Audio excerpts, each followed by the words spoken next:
Tapi teman-teman sadar gak sih, orang mualaf itu gak simsalabim seenak itu loh. Kalau kita lihat nih dari Ruben Onsu, dia tuh langsung dikasih cobaan, yaitu keretakan keluarganya. Atau mungkin teman-teman pernah dengar ada orang yang abis mualaf itu tiba-tiba bangkrut, kayak diuji gitu sama Allah kesetiaannya. Tapi sekali lagi hebat banget sih Ruben Onsu tuh mau kayak menjemput kebenaran gitu. Alhamdulillah, welcome to Islam. Dan gue happy banget karena beliau adalah salah satu idola masa kecil gue dulu pas masih SMP.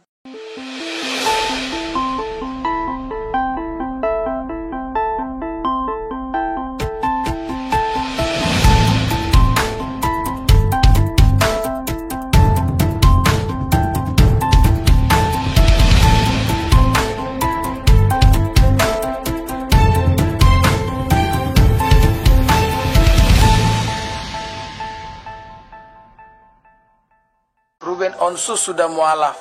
Kapan Anda mualaf, Mas Bro? Pertama, Indonesia adalah negara yang menjamin warganya untuk memeluk agama yang diyakini. Jadi apa yang dilakukan oleh Ruben Onsu merupakan haknya sebagai warga negara Indonesia. Yang kedua, kalau Anda meminta saya meninggalkan keyakinan kepada Kristus Yesus hanya karena Ruben Onsu, maka ini adalah sebuah pemikiran yang sangat lucu. Yesus Kristus itu punya 12 murid yang kesemuanya adalah rasul. Dan salah satu yang mengkhianati dia adalah Rasul Yudas. Kalau Yudas yang merupakan seorang rasul yang berkhianat tidak membuat iman saya bergeming, apalagi hanya seorang Ruben. Lagi pula sejak kapan seorang Yudas menjadi panutan? Panutan kami bukan Yudas, panutan kami itu Petrus, Rasul Paulus. Orang-orang yang mempertahankan iman kepada Kristus Yesus apapun yang menjadi taruhannya. Nggak punya teman. Lu salah. Takut tuh kalau lagi nggak punya duit. Dalam 1 Timotius 6 ayat 10 dikatakan bahwa akar dari segala kejahatan adalah cinta uang. Dan itulah yang dialami oleh Yudas. Karena dia cinta uang, disitulah kejahatan, disitulah iblis bekerja untuk mengkhianati Yesus. Tuhan Yesus berkata, Pak, Ruben Onsu telah meninggalkan Yesus. Bagaimana pendapat Singa Yehuda? Nggak ada urusan. Yang pertama, pilihan keyakinan itu adalah hak masing-masing orang. Yang kedua, ingat, Yesus berfirman, barang siapa yang percaya kepadaku. Artinya Yesus hanya mengurusi orang-orang yang percaya kepada dirinya. Yang ketiga, Yesus berfirman, akulah jalan dan kebenaran dan hidup. Tidak seorang pun sampai kepada Bapa kalau tidak melalui aku. Apa makna dari setiap kata yang diucapkan Yesus dalam firman-Nya ini? Dikatakan di situ, akulah jalan. Artinya apa? Yesus Kristuslah yang paling tahu jalan menuju kepada sorga. Bahkan hari ini Yesus telah ada di sorga. Sebab dia berasal dari sorga. Yohanes 1 ayat 1 firman Tuhan berkata, pada mulanya adalah firman. Firman itu bersama-sama dengan Allah dan firman itu adalah Allah.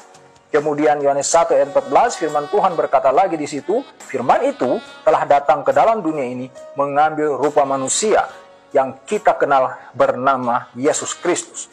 Lalu di dalam Lukas 2 ayat 11, malaikat Tuhan mengkonfirmasi Yesus Kristus adalah Tuhan dan Juru Selamat.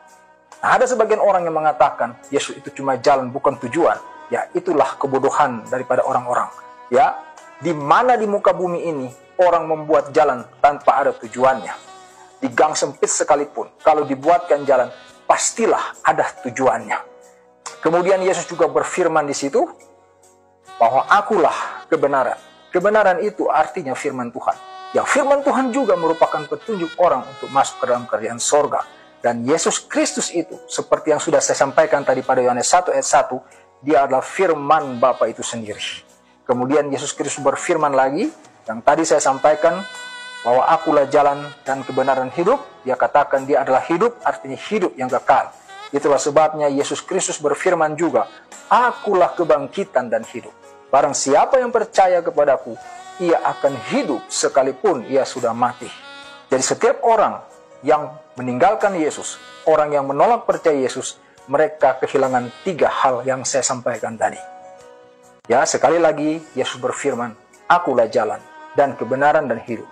Tidak seorang pun sampai kepada Bapa kalau tidak melalui aku. Di manakah Bapa itu bertahta? Di sorga. Gara-gara Ruben Onsu mualaf saat dia menjual sesuatu di live TikToknya guys ya, itu banyak sekali komentar-komentar dari netizen yang menyerang Ruben Onsu ya. Dan komentar-komentar netizen itu rata-rata mengatakan Ruben Onsu adalah Yudas Iskariot. Itu merupakan salah satu rasul atau pengikut Yesus Kristus. Namun dia kemudian berkhianat dan dia menjual Yesus, yang kemudian menjadi awal mula Yesus ditangkap lalu kemudian disalibkan. Nah guys, masih ada kelanjutannya ya. Sebelum saya berkomentar panjang kali lebar, kita dengarkan dulu komentar-komentar dari para netizen yang budiman berikut ini. Emang kalian yang mau hujat yakin kalian bakal masuk surga? Sumpah ya, tadinya gue gak mau ngebahas ini karena ini menurut gue terlalu sensitif. Cuman pas gue lihat live-nya Ruben Onsu, gila sih. Banyak yang komen, banyak yang hujat dia karena dia menjadi mualaf. Yang gue tahu ya, dari yang gue suka tonton gitu, tokoh-tokoh agamanya aja menyuarakan toleransi. Mereka tuh sangat mementingkan toleransi. Jadi toleransi itu sangat penting banget untuk terciptanya kedamaian di negara ini, bahkan di dunia ini. Karena kalau salah satu agama nyenggol agama yang lainnya, itu yang akan berdampak bukan hanya dua agama yang berselisih ini, tapi semuanya. Mau orang Kristen masuk Islam, orang Islam masuk Kristen, bukannya agama itu sesuatu hal yang gak bisa dipaksain ya. Intinya kan semua agama mengajarkan kebaikan, ya udah gak sih? Emang kalian yang mau hujat yakin kalian bakal masuk surga? Salah satu berita yang paling membahagiakan walaupun telat ya gue dengernya di lebaran ini adalah Ruben Onsu akhirnya mualaf. Kenapa gue bahagia banget? Karena kalau seseorang jadi mualaf itu dalam kepercayaan Islam, dosanya itu di-reset lagi jadi 0, jadi seperti bayi baru lahir. Mungkin di sisi lain banyak orang yang kayak, ih kok enak banget ya, dia tinggal syahadat terus dosanya langsung jadi 0 gitu. Tapi teman-teman sadar gak sih, orang mualaf itu gak simsalabim seenak itu loh. Kalau kita lihat nih dari Ruben Onsu, dia tuh langsung dikasih cobaan, yaitu keretakan keluarganya. Atau mungkin teman-teman pernah dengar ada orang yang abis mualaf itu tiba-tiba bangkrut, kayak diuji gitu sama Allah kesetiaannya. Tapi sekali lagi hebat banget sih Ruben Onsu tuh mau kayak menjemput kebenaran gitu. Alhamdulillah, welcome to Islam. Dan gue happy banget karena beliau adalah salah satu idola masa kecil gue dulu pas masih SMP. Dia tuh dulu jadi kayak MC Mama Mia gitu dari dulu. Viral Ruben Onsu login jadi mualaf. Widih, kok gue baru tahu nih. Kemarin perasaan lagi viral-viralnya dia cerai sama mantan istrinya Sarwenda. Malah tiba-tiba dia login jadi muslim. Apakah ini pengaruh dari kepahitan kali ya dengan mantan istrinya ya? Apa kemungkinan gara-gara itu kah? Kok gue juga kurang paham juga. Menurut kalian si Ruben Onsu ini gara-gara apa ya? Apa mungkin atau dia punya pujian hati yang baru? Dia pindah jadi mualaf. Jadi bagi kok gue sih nggak masalah sih ya. Kalau selama Ruben Onsu dia udah punya ketetapan hati untuk login pindah menjadi mualaf, ya nggak masalah ya kan, emang udah pilihan dia ya. Tapi jangan setengah-setengah, jangan Islam KTP gitu. Jadi kalau udah pindah agama tapi kayak main-main gitu ya, setengah-setengah gitu, gara-gara mungkin kemungkinan gara-gara dia punya pujian hati yang baru, dia langsung pindah jadi mualaf ya kan, jadi muslim ya. Tapi menurut gue sih kalau dia udah pilihan, dia punya ketetapan hati ya udah seriusin aja gitu, seriusin, banyak belajar ya dengan pilihan yang dia percaya gitu kan. Jadi kita doakan untuk Ruben Onsu supaya kayak dia sehat selalu ya. Semoga dia juga punya ketetapan hati dan juga dia punya ketenangan ya. Kemarin mungkin ada sedikit problem masalah rumah tangga ya, dia cerai sama mantan istrinya, tiba-tiba malah dia login jadi mualaf. Itu yang saya kaget. Nah, jadi kita bantu doakan aja untuk Ruben Onsu yang terbaik aja ya. Jadi bagi kalian yang sudah nonton video ini, menurut kalian ini Ruben Onsu pengaruh gara-gara apa ya? Gara-gara cerai sama istrinya atau mungkin ada pujian hati yang baru? Salam dari Kabupaten untuk kalian semua. Berkah selalu ya. Pagi buka TikTok langsung lihat yang lagi viral, Mas Ruben Onsu mualaf. Lalu komentarnya banyak yang bilang Ruben Iskariot, Yudas dan lain sebagainya. Kayaknya ini komentar-komentar yang lagi panas-panas dan lagi viral sekarang ya. Jadi gini aja, itu urusannya orang lah, privasinya orang. Dia mau menganut agama apa, dia mau apa, itu urusannya dia. Kita sebagai orang yang percaya nggak usah menghakimi orang dengan berkata dia Yudas, nah dia apa. Yudas itu sudah mati dari zaman Yesus Kristus dulu, dia sudah tidak ada di zaman ini. Kita mengatakan seorang Yudas Iskariot, mengecas orang seperti itu, kita sudah berkaca nggak apakah diri kita sudah benar apa belum gitu loh. Saya rasa dia bukan melakukan hal yang salah, dia melakukan hal yang menurut dia benar, ya sudah. Yang harus digarisbawahi itu adalah kita berkaca-kaca dulu sama diri kita, apakah kita sudah lebih baik daripada dia atau apa gitu loh. Jangan ikut arus mengatakan orang Yudas Iskariot, nah apa Iskariot segala macam. Pahami itu dulu ya, koreksi diri. Kalau sudah benar baru berkomentar. Stop menyebut Ruben Onsu sebagai Yudas Iskariot. Gak sama. Yudas Iskariot itu adalah orang zelot, gerilyawan, pejuang Israel, militan. Dengan mindset zelot yang ingin mengembalikan kerajaan Daud di masa penjajahan Romawi. Zelot diduga kuat ingin menghancurkan Romawi dan kelaliman dan otoriter pemuka agama Yahudi. Dia melihat bahwa sosok Yesus adalah pemimpin yang luar biasa. Dia bisa menyediakan suplai makanan. Dia bisa menyembuhkan orang yang cacat. Bahkan orang mati bisa bangkit kembali. Maka itu dalam pemikiran Yudas, sudah saatnya Yesus ini ditunjukkan sebagai pemimpin militer. Maka itu dia membocorkan tempat di mana Yesus berdoa di Taman Getsemani untuk ditangkap dengan pikiran bahwa Yesus pasti membela diri. Upaya itu berhasil, maka datanglah pemuka agama Yahudi, Farisi dan Taurat beserta pasukan Romawi untuk menangkap Yesus. Apa kata Yesus? Jangan kau berpikir bahwa aku tidak sanggup meminta Bapakku menurunkan malaikat. Ini kan persoalan militer dan perang. Singkatnya dalam narasi Injil, Yesus tidak melawan, ditangkap, disiksa dan mati. Bagi orang zelot ini kan kegagalan.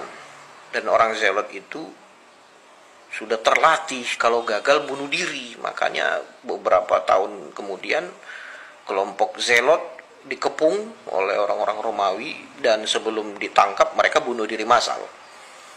Jadi bagi orang zelot, Yudas Iskariot itu pahlawan.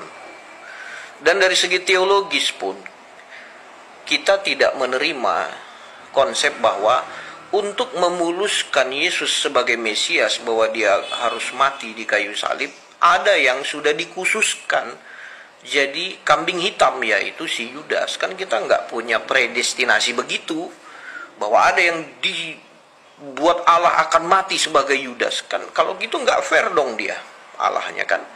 Nah jadi dari segi politik itu, kita bisa lihat bahwa Yudas itu di sisi lain patriot, tapi di sisi lain dia keliru memandang Tuhan. 3 tahun bersama Yesus kok nggak ngerti juga tentang pesan bahwa Mesias harus menebus dosa, kan nggak ngerti. Nah kalau kita bisa pikir-pikirlah, apa dosa Yudas rupanya lebih berat dari Petrus yang mengkhianati dia 3 kali?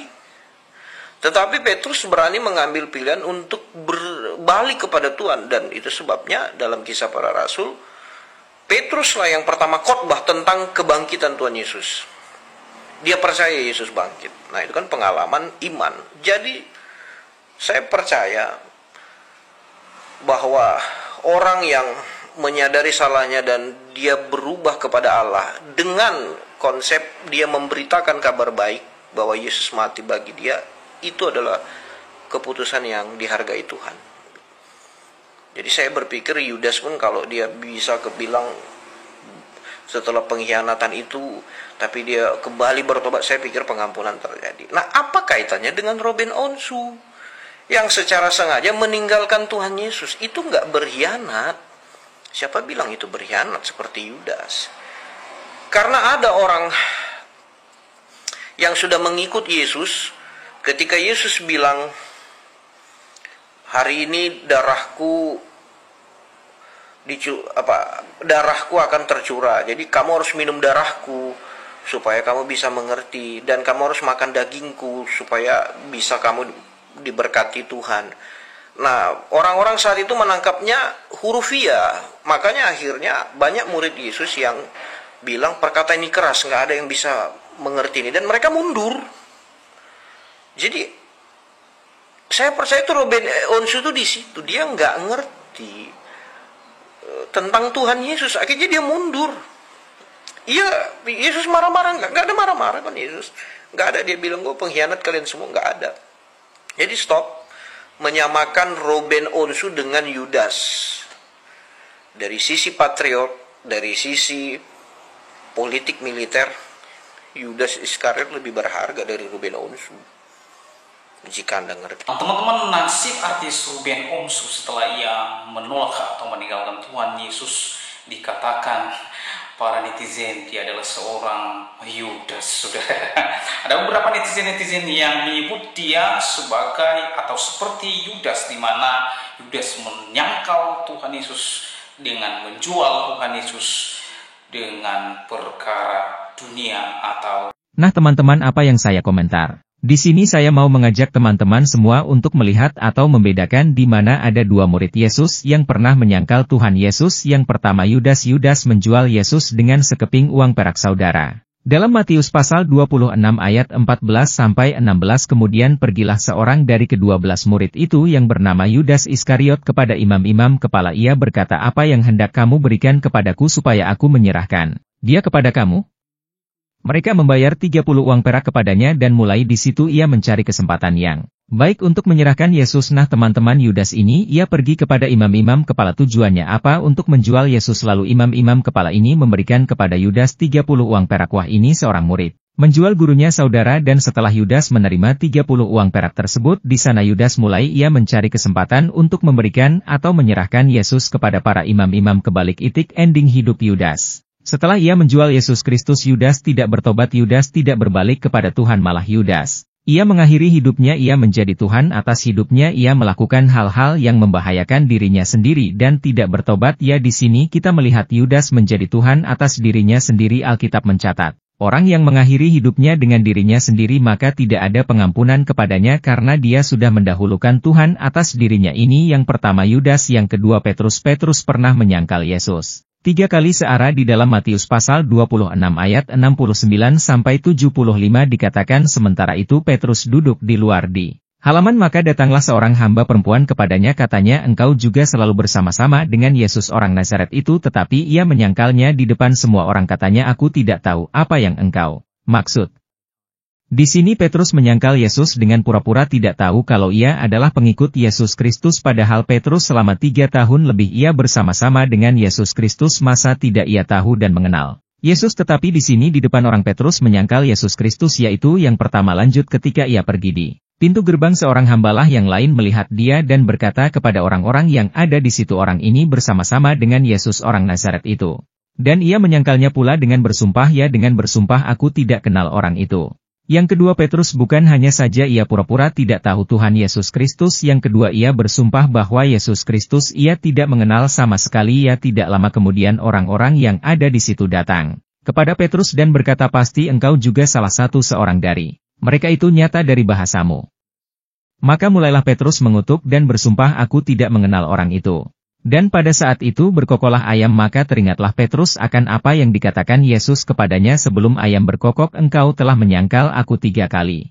Lalu ia pergi keluar dan menangis dengan sedihnya. Nah teman-teman, bagaimana akhir atau ending kehidupan Petrus? Petrus adalah seorang yang mati martir, ia bertobat dan kembali kepada pemilik hidup. Maka ketika Petrus berkhotbah 3.000 jiwa bertobat dan Kembali kepada Yesus Kristus, di sini kita akan melihat perbedaan Yudas tidak bertobat dan mati kebinasaan, sedangkan Petrus ia pernah menyangkal Yesus namun ia bertobat kembali kepada Sang Pemilik hidup dan mengalami keselamatan. Petrus tidak kebinasa karena apa? Karena dia kembali kepada Yesus Kristus bertobat, sedangkan Yudas di Nasarana ia tidak bertobat. Itulah perbedaan Yudas dan Petrus. Mungkin teman-teman akan memahami akan hal ini berdasarkan penjelasan. Oleh sebab itu, bagaimana komentar saudara mengenai kedua tokoh yang ada di Alkitab yang pernah menyangkal Tuhan Yesus? Yang pertama Yudas dan yang kedua Petrus. Silakan berkomentar di kolom komentar dan kiranya komentar saudara komentar yang membangun dan mengedukasi. Demikianlah video saya kali ini. Saya mau bertemu di video saya selanjutnya. Tuhan Yesus memberkati kita semua. Salam saudara Gereja YouTube,